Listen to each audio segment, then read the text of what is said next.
Ayun, good morning mga lods, no? Ah, galing tayo sa palengke. Short video lang to. May papakita lang ako sa inyo, no?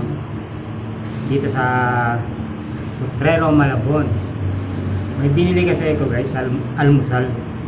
So, ang mura niya, puto to, puto. Meron din siyang kasabay beef na parang puto rin. Tapos kinain ko na. Tinesting ko, tapos tinesting ko rin yung puto niya. So, ang sarap, guys. 5 piso lang. Samantala pag binili mo to dun sa tindahan na dyan sa labas, dyan pala sila kumukuha nito. Alam mo kanong benta nila dito? 8. Doon pala 5 piso lang. So eto, re-recommend ko siya sa inyo kasi ang sarap niya, guys. Tapos sulit yung 5 piso mo rito. 5 piso lang. Tapos nakakulitan ko pa si ate yung nagtitinda nito. So kulit niya rin. So babalikan natin siya sa sunod na araw.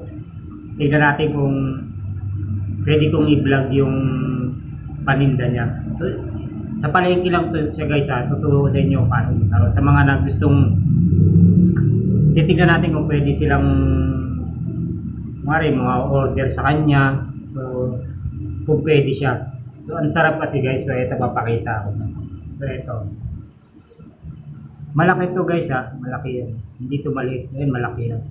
So ito 5 piso lang to. So pag bumibili ako dyan sa labas, meron na tong ilalagay sila dito. So doon kay ate kasi doon ko sa kanila. Mainit pa to, hinawakan ko, mainit pa. 5 piso lang. Pag bilhin mo, kalahin mo, 5 piso lang. Yung binibili namin to sila sa tindahan, 8 pesos.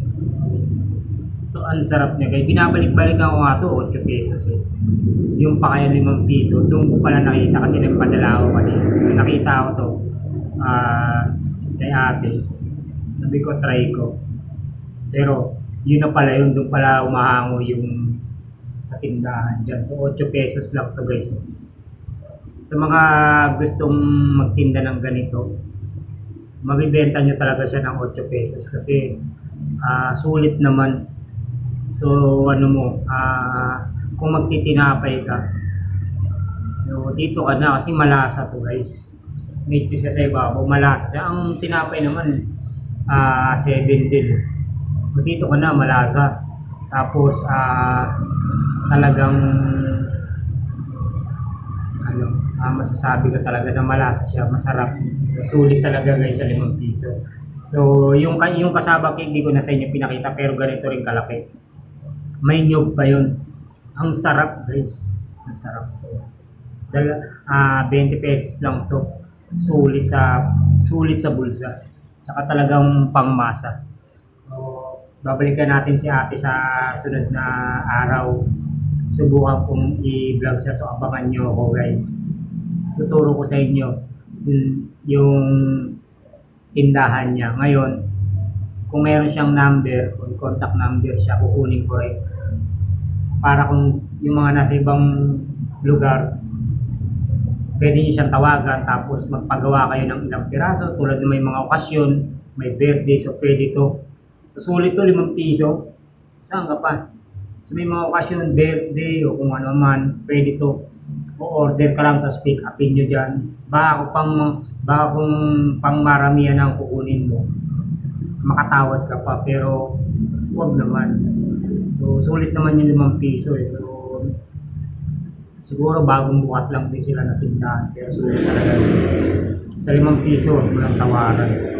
Pero kung marami naman siguro, baka nasa sa kanya naman na yun. Ito, binili ko to.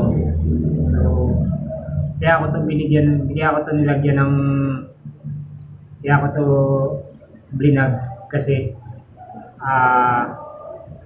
para tingnan natin kung para lumago yung paninda ni ate. Tapos sa mga nagtitinda ng mga ganito, so kikita kayo, guys. So hanggang dito na lang, guys. Abang-abang na lang. So salamat, good morning.